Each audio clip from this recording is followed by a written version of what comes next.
Hi, everybody, and welcome to Cozy and Thriving, the podcast where we learn to be intentional, cozy, strong, confident, all the things. I'm your host, Michaela, and I'm so excited for today's episode, strictly because of my new microphone and my new chair.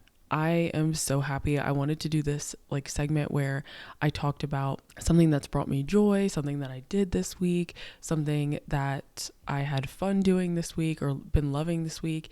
And the microphone, for one, for this podcast, my favorite. And then the chair that I just got, also my favorite. It's bringing back my bohemian roots. I've always loved the boho look of apartments. I've liked wood and things that just aren't just white. I just don't like how that looks. If you like it, cool, but just having everything white just is kind of yikes to me. I can't drink anything, I can't eat anywhere, I can't do anything without seeing dirt, and it's just a no for me. The chair has brought that back for me, so I've been redoing parts of my house to fit more of that boho vibe. But the chair has definitely been bringing me joy. I've been loving it. The microphone is bringing me joy for this podcast. I've been loving it. And something that I did this past weekend was go to my cousin's wedding. I was in the wedding and it was just a good time to hang out with my cousins. I took the train to Richmond, Virginia, and we went to a farmer's market, and then I just spent time with my grandparents that day because they live in Florida, so they were here for the wedding, and it was just a good day and good week. A good weekend of just spending time with family and just bonding a little bit more, and it was just so fun. So that's me. I would love to hear all of those things down in the comments below. Okay, so in today's episode we are talking about the quiet wins or the small wins, basically those small meaningful moments that don't get praised or honored on social media, but they mean so much to you, and how we can celebrate them and not just kind of let them be swept under the rug. It's important to celebrate every little win. So let's start here. What are quiet or small wins? These are personal victories that you are proud of or that you would celebrate. So for instance, I wrote down a bunch, but I'll just read a few. Doing your morning routine, even if it's just today. I think sometimes we're okay, we did a morning routine for a month. That's worth posting about it. That's worth celebrating all of the things. But even if you just did your morning routine today, you've said you've been wanting to do it and you finally got to doing it, celebrate it. Then there's hitting your personal finance goals. There's starting to work out again, keeping the kitchen clean all week, saying no when it mattered, going to bed early, and just showing up for yourself.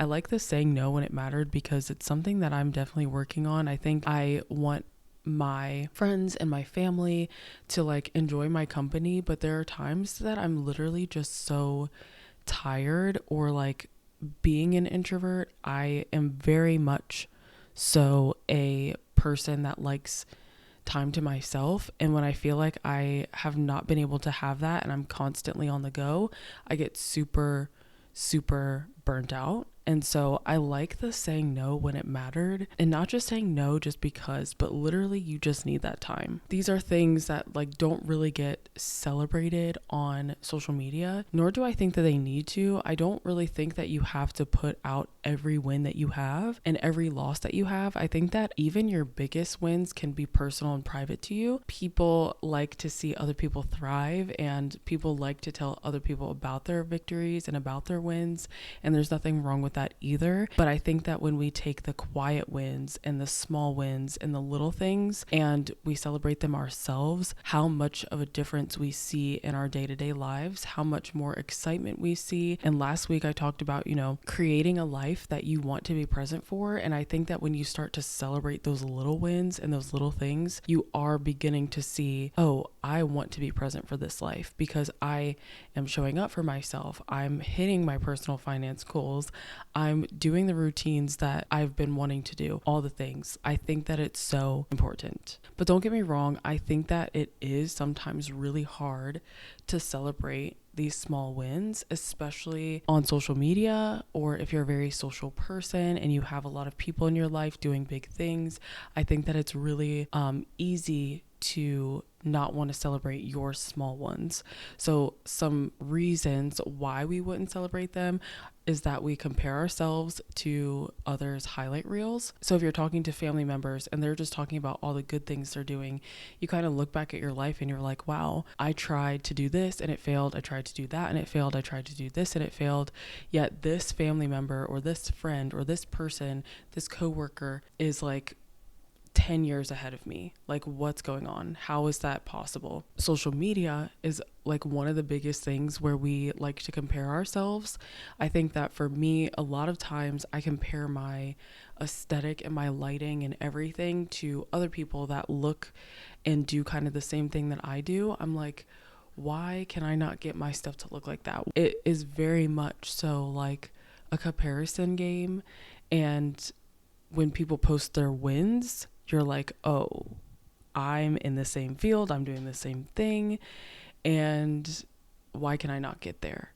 Like, what's happening? We just compare ourselves to everything and everyone, and I think that that's when we need to like take a step back and be like, okay, they're living a completely different life than me.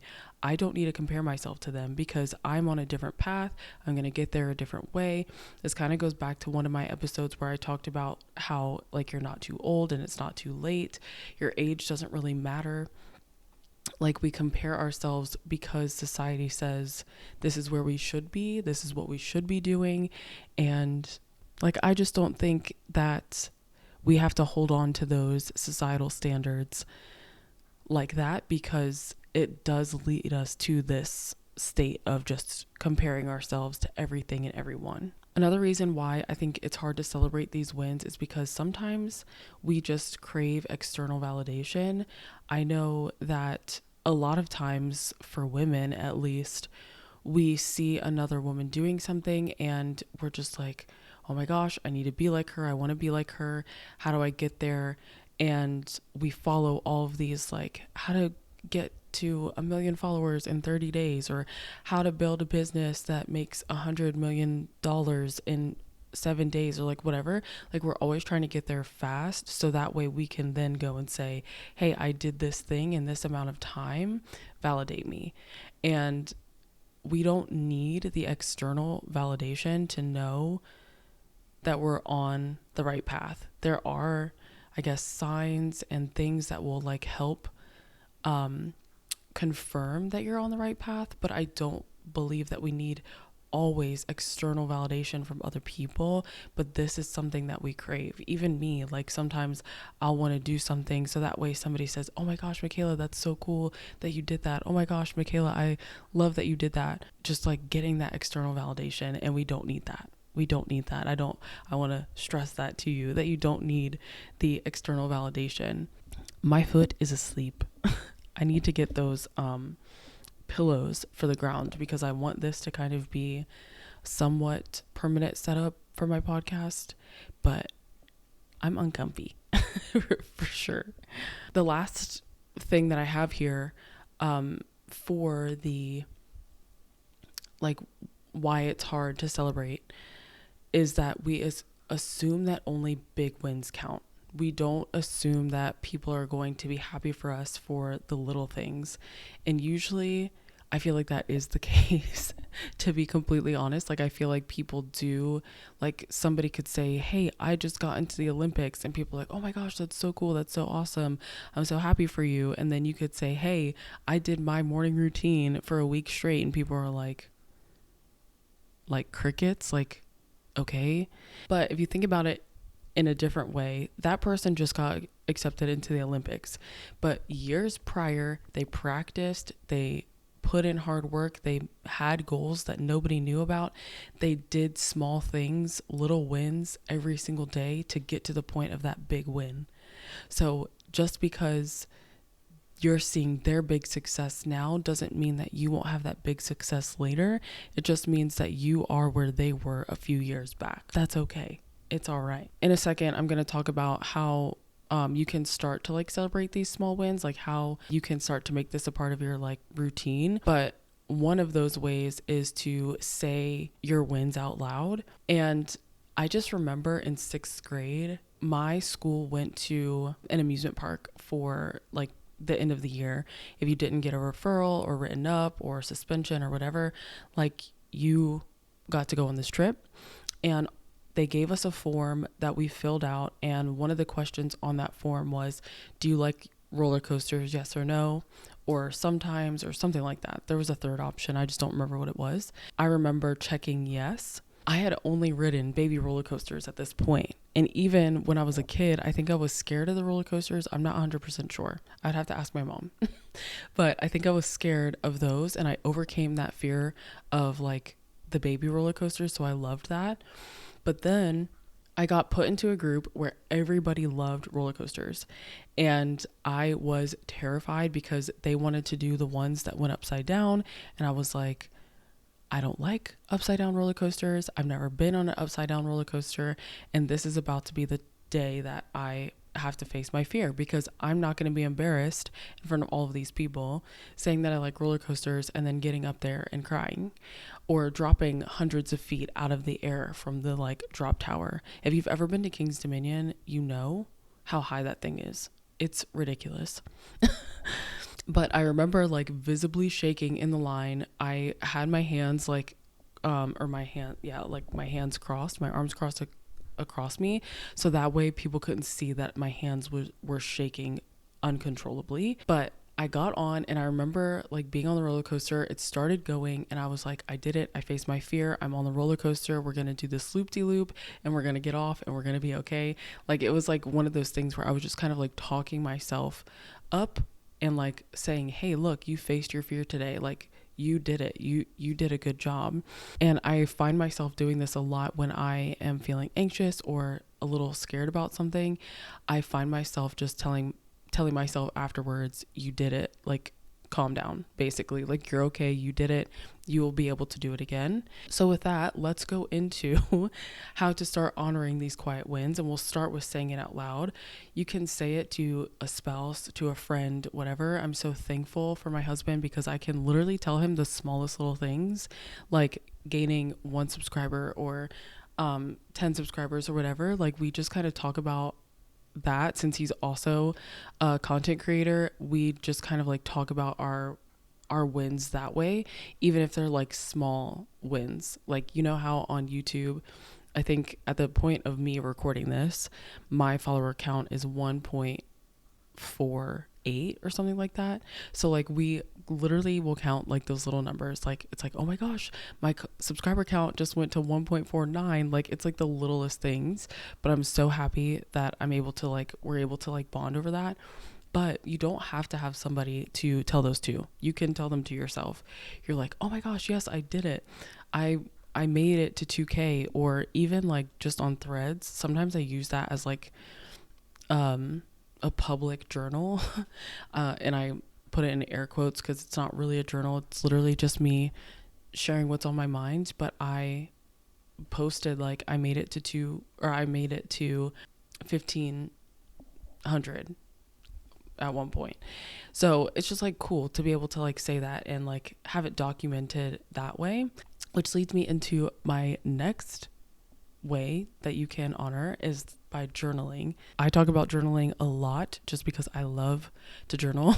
I think it's a really cool way to just remember what you were going through, how you overcame it, just keeping memories that you didn't think like at some point you would have forgot about. So journaling these quiet wins would be like, I broke them down into daily, weekly, and monthly. So daily, you would write one thing that you were proud of that day. Weekly, you would talk about what worked and what you could celebrate that week, even if it's multiple things. And then monthly would be how you grew because of your weekly celebrations or your daily celebrations, and why. Like, why did that help you grow? And I think that when you look back on all of that, you'll be like, oh wow, that was really cool. That I may have not had a huge win that day, but I did that month, or I did grow that month, or I did have one that week. Like, you'll be able to like see your growth. So the last one that I have is to track invisible progress. Now this does not mean tracking your weight or tracking your steps, but your discipline. It's tracking things like your energy, your consistency, and your boundaries. Like, how many times did you do your morning routine or your night routine? These are all things to be celebrating and tracking and seeing, going back and looking at. It's just an amazing thing to do, and you'll find yourself honoring more things throughout the day. I drank a glass of water today, and before I drank my coffee, I woke up with one ring of my alarm. I had a cozy morning, like little things. I'm talking little. We can celebrate everything. It does not have to be this whole thing of I don't celebrate anything. I need to only have the big wins. You'll be able to celebrate everything and continue to build that life that you wouldn't be present for. Okay? So I wanted to give you an example of how I kind of just like walked through this recently. So last week I was going through my June goals. June is the last month of Q2, which is absolutely crazy. Like, we're about to be in Q3. Like, what happened to the year already? We're already almost halfway done. So I was just writing down my goals, and at the beginning of the year, I made goals for each quarter. And at the end of June, my goal was supposed to be 2K subscribers on YouTube. I was like looking at my subscriber count. I was looking at how it just kind of stayed stagnant. Like, it was just like kind of like fluctuating up and down, like 3 or 4 followers for all of Q2. Like, as soon as I hit Q2, it was like all of them. And so I was just like, this is probably not going to happen for me. 2K is kind of unrealistic with the way that my subscriber count is looking, the way my views are looking, all of the things. Like, it's just kind of unrealistic right now. So I'm going to do 1,500. I like posted on Threads. I was like, I was gonna do 2K, but I just don't feel like that's realistic, so I'm doing 1,500. And I don't know, maybe I should stick to 2K. Like, I was just confused, and I was just writing it down and Threads was right there, so that's where it went. And people were commenting back, and they were like, you need to stick with 2K, you can do it, like, keep that goal there. Even if you don't make it, like, still reach for that goal. Like, you don't want to short yourself, because what if you do hit that? So I was like, you're right, I'll keep it at 2K. But I also added into my goals that I wanted to get to 1,500. So it was 1,500 and 2K. Like, I wanted to hit both of these goals. And I kid you not, the next day I had 2 shorts get over 100K views. It had a lot of comments, a lot of feedback, and from one of them I gained like 400 subscribers. 400 subscribers from one. And I did end up going past the 1,500 mark, but I think like a lot of them were bots and stuff, so they were like getting taken down. So my subscribers also went down, but I did like get to that point, and I also saw how fast and how quickly you can actually grow on YouTube and how you can actually get to those goals. And so I just celebrated that little thing of like, wow, I had 2 shorts go semi-viral. I wouldn't say all the way, but they were like up there, and I got engagement and I got subscribers, and like it put me to that goal of 1,500. And so I was like, you know what? I'm going to keep it at 2K. And even though this is a small goal for me, and a lot of creators probably want to hit like big numbers quickly, I'm just happy to see the steady growth. I'm happy to see that there are people that tune in week after week after week and listen to this podcast. And I'm so thankful and grateful for every single person who does. And this just taught me, one, to keep my goals high, because eventually you'll get there, no matter if it's quick or fast. That's not what I meant to say. No matter if it's quick or slow, you can get there with consistency. And it taught me that celebrating every subscriber, everybody who clicks subscribe onto my channel is worth celebrating because that means I'm growing. And I just wanted to share that because, yeah, I think that sometimes we can really just not want to celebrate where we are. We can not want to celebrate the little things, and we want to kind of like backtrack our goals. And I just don't think that's the case. I think that we should celebrate it. I think we should talk about it. Even if you don't want to post it on social media, like just having that and normalizing, talking to yourself and celebrating yourself, I think is a good thing. So that's all that I have. Let this be a reminder that you are not behind, you are not slow, your quiet wins still count, and you're doing a lot more than you realize. Message me your wins this week. I want to talk about them with you, and I'm trying to bring back the community connect. I just haven't been like really connecting on threads when it comes to the podcast. So if you message me, I will read them next episode, and we can talk about our quiet wins together. With all that being said, don't forget to like, share, rate, comment, subscribe, do all the things for this podcast to let other people know this is a good podcast to listen to just improve life in general and live cozily. But yeah, with all that being said, stay cozy, and I'll see you next time. Bye everybody.